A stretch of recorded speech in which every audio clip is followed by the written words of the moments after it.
अगर आपने under construction flat खरीदा है तो आपके लिए राहत की खबर है, क्योंकि अब अंडर कंस्ट्रक्शन फ्लैट पर आपको सर्विस टैक्स नहीं चुकाना होगा। दिल्ली हाई कोर्ट ने अंडर कंस्ट्रक्शन फ्लैट पर सर्विस टैक्स लगाने से छूट दी है। ये हैं आलोक त्रिवेदी। इन्होंने साल 2011 में दिल्ली एनसीआर में 90 लाख का अंडर कंस्ट्रक्शन फ्लैट बुक कराया था, जिस पर ये 5.5 लाख का सर्विस टैक्स दे चुके हैं। आलोक त्रिवेदी और उनकी पत्नी की तनख्वाह का 70% हिस्सा घर की किश्तों में ही जा रहा है, लेकिन आज भी किराए के घर में रहने को मजबूर हैं। ईएमआई और किराए में हमारी सैलरी का लगभग 70% 80% चला जाता है। दोनों की सैलरी? दोनों की सैलरी का जी। बाकी बचत 30%। हाँ, जिसमें आपको बच्चे की फीस भी देनी है, किसी की तबीयत खराब हो गई तो वो भी करना है, खाना भी खाना है, पेट्रोल का भी देना है, गाड़ी का भी देना है, फ़ोन का भी है। ऐसी ही कहानी है संकल्प श्रीवास्तव की। इन्होंने भी 2011 में 40 लाख का अंडर कंस्ट्रक्शन फ्लैट बुक कराया था। 2 लाख सर्विस टैक्स के रूप में बिल्डर को चुका चुके हैं, पर आज भी हाथ में ये कंप्लीशन सर्टिफिकेट ही है, जिस पर साफ साफ लिखा है वर्क नॉट कंप्लीटेड। मैंने आरजी रेसिडेंसी सेक्टर 120 नोएडा में एक फ्लैट बुक करवाया था 2011 में। आज 5 साल हो चुके हैं, मुझे घर नहीं मिला है, लेकिन फिर भी मैंने गवर्नमेंट को 2 लाख रुपए लगभग सर्विस टैक्स दे दिया है। अशोक और संकल्प जैसे हजारों लोगों की तरह ही अगर आपने भी अंडर कंस्ट्रक्शन फ्लैट खरीदा और सर्विस टैक्स दे चुके हैं तो आपके लिए राहत की खबर है। दिल्ली हाई कोर्ट ने अपने फैसले में कहा है कि अंडर कंस्ट्रक्शन प्रोजेक्ट में फ्लैट बुक कराने वाले होम बायर्स से सर्विस टैक्स नहीं लिया जा सकता है। हालांकि प्रेफर्ड लोकेशन चार्जेस के लिए ग्राहकों को सर्विस टैक्स चुकाना होगा। पीएलसी वो हिस्सा होता है जिसे बिल्डर ग्राहकों से उनके मनपसंद फ्लैट के लिए वसूलता है।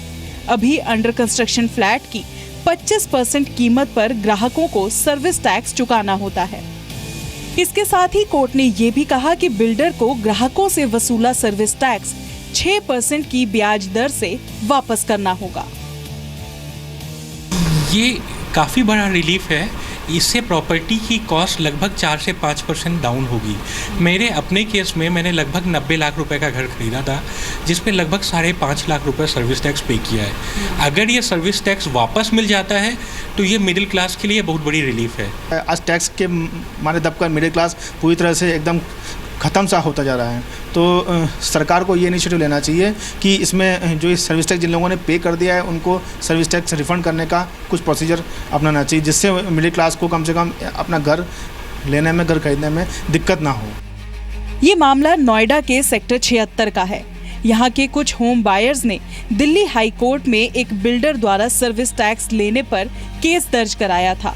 होम बायर्स का कहना था कि कंस्ट्रक्शन ऑफ कॉम्प्लेक्स क्लॉज के अनुसार अंडर कंस्ट्रक्शन प्रॉपर्टी की खरीदारी पर सर्विस टैक्स लेना गलत है।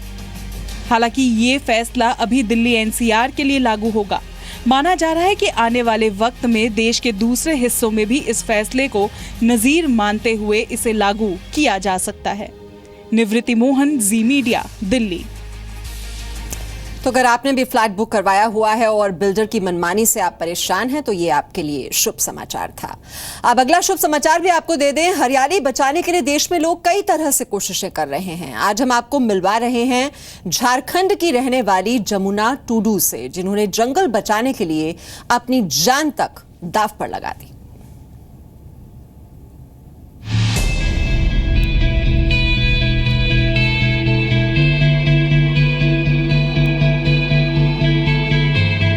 ये है झारखंड में लेडी टार्जन के नाम से मशहूर जमुना टुडू। जमुना टुडू ने झारखंड के नक्सल प्रभावित इलाकों में जंगल की अवैध कटाई पर अपने दम पर लगाम लगाई है।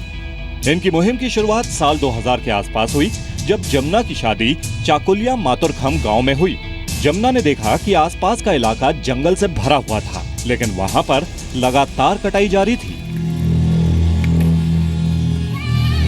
इसके बाद इन्होंने इस पर रोक लगाने की ठानी और हाथों में डंडे लेकर निकल पड़ी।